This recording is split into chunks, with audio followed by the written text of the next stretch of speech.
Woo, man, they got everything out here. I can't wait to get this BMW. Hey, what's up, Jay? They moved us up front today. Sir, you need to talk to your wife first? Karen, we don't offer a 10-year, 100,000 mile warranty on these. If that's what you're looking for, maybe you need to go to Hyundai. No, we sell the ultimate driving machine here. Oh! Do we have any BMW minivans? No, we actually just sold our last minivan. We have a couple really nice, clean one-owner Kias. If you'd be interested in a Kia minivan, we do buy here, pay here, yes. No problem, have a great one. John, you hungry? I got lunch. We eating good today. Oh, look at the door. There's smoke out there. They caught something on fire. Serious. Can't tell where the noise is coming from.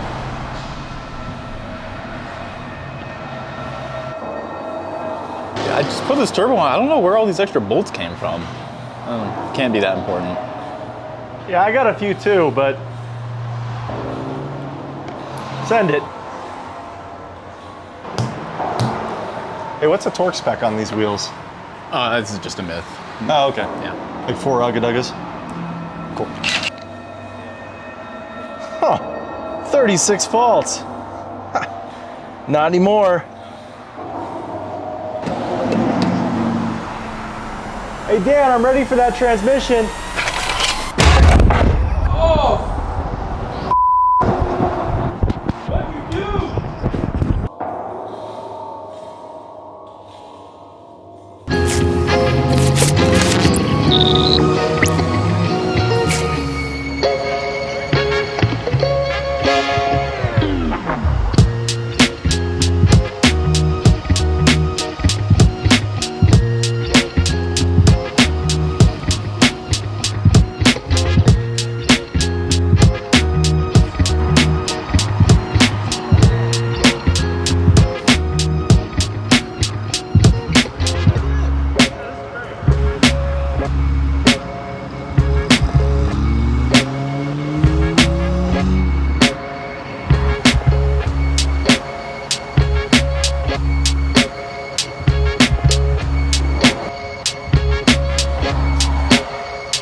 That's not right.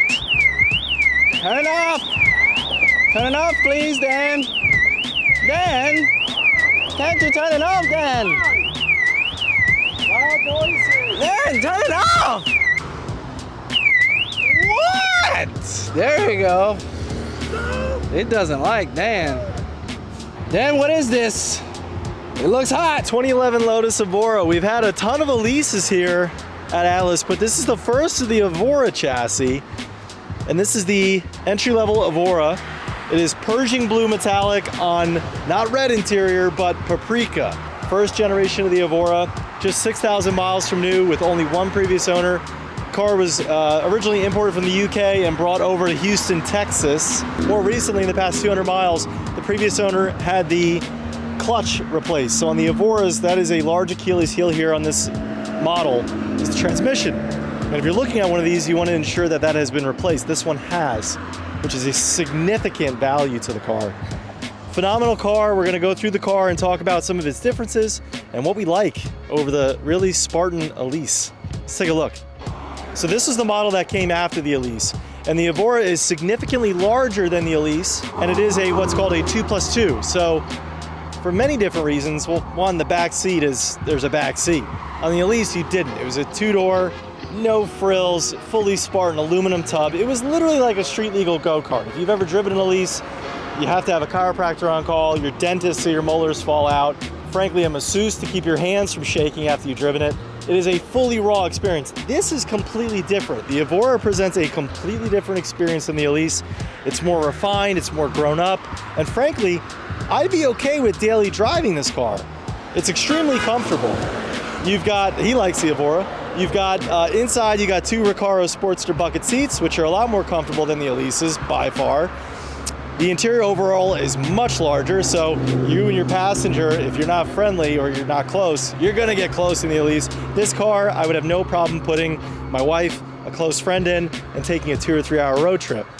Underneath the hood, you've got Toyota's 2GR FE engine. This is the same engine that you'll find in a Toyota Sienna, a Toyota Venza, and tons of other Toyota models. It's a naturally aspirated 6-cylinder, and it certainly sounds a lot better than your grandma's Toyota Camry. Just like the Lotus Elise, it's a naturally aspirated, buzzy, high revving engine. Ton of fun. It's very different than the Elise too. The way the shifter feels, the way the car steers, the brakes, when you breathe on these brakes, the car just slams to a stop. It's a completely different animal. It's much more refined. It's more of a grand tour. And it's very intriguing. All of us here are still digesting it. You can find a lot of styling cues from the Elise in this car. Outside of the obvious, like the steering wheel and the aluminum pedals and the way the tub is shaped in the interior, but very similar to the Elise. The fender comes out over here with this line. You have a break in the fender line right here, just like the Elise. But overall, really gorgeous car. The lines are fun, really a lot of fun to look at. It's kind of got a sort of Koenigsegg type, rounded curved window, high roof body. If you look up a Koenigsegg Agera, the side shot of a Lotus Evora, I've always thought is about the same thing.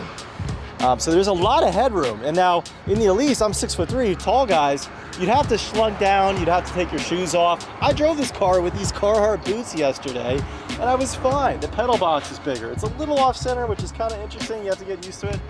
But overall, it's just so much more friendly and welcoming to drive. It definitely feels exotic. It smells exotic.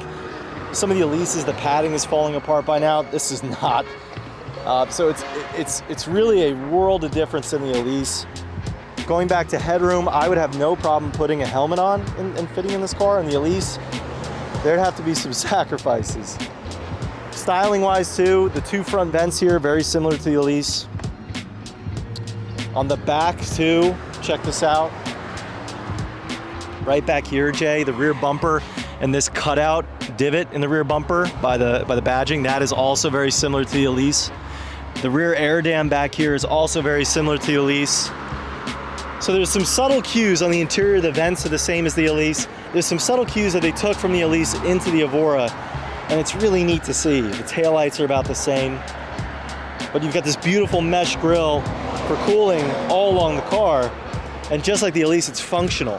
And that's what's so great about the Lotus platform, is that everything is done with a motorsports heritage, a motorsports focus. It's so cool. If it were mine, I'd open it up a little bit, throw exhaust on it, wake it up, but really neat to have one here. We're really privileged. And if you're local, stop on by, we'll show it to you. Like in the Elise, you did not have an armrest. You had a plastic tunnel covering. This is all stitched high quality leather, and that when you would shift, it would move all the time. In here though, look at that. Look at that beautiful aluminum milled bracket. And then if you pan back here, right here, to the back of the engine. So come over here, inside. No, right through the back window, look. See that bracket for the engine hinge? It's the same as that. Yeah, it's just so much more intentionally thought out. Yeah, hey, happy birthday, man. Yeah, my man. Yeah. Let's go. It's Avery's birthday. You want us to sing to you? Sing? Yeah. All right, let's go. Woo! All right, Avery.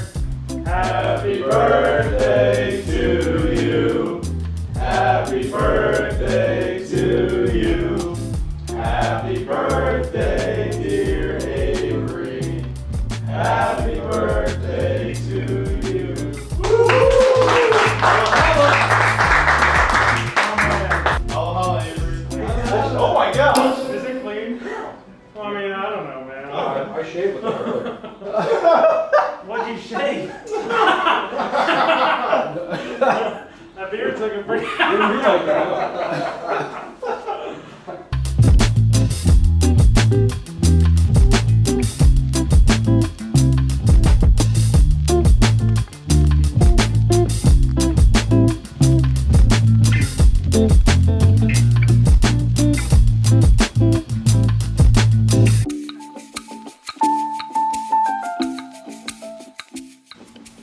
Oh yeah.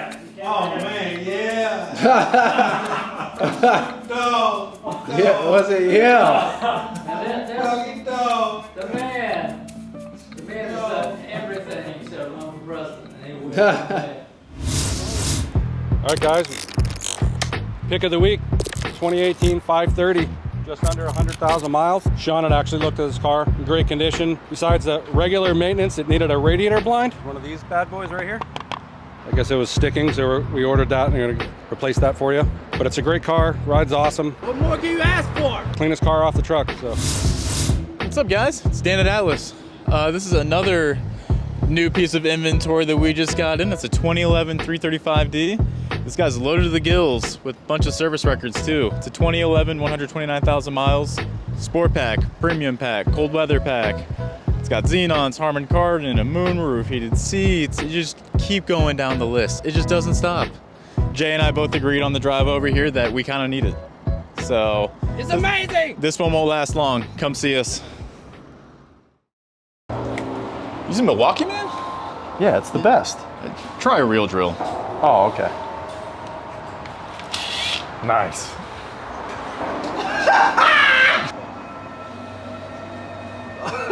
John, we need you to fix BMWs, not your forehead. Hold on, Dan P, you were trying to do that? The sledgehammer challenge. A sledgehammer challenge. I'm all for the broom challenge, but this is risky. Oh no, Dan has been holding babies, so he's got some good strength here. I'm sorry. You're doing pretty good. Yeah. Oh no. Hold on. I need to encourage. Dan P, you got this. You got this. Oh yeah, he's in the bag. Let's go. Whoa, my boy is red. Yeah, that's what I'm talking about, baby. Let's go. What are we doing here? I did it, dude. We're not even working on BMWs. Thank you all for watching. If you guys like what you saw, please like, comment, subscribe, and follow us. We'll catch you next time.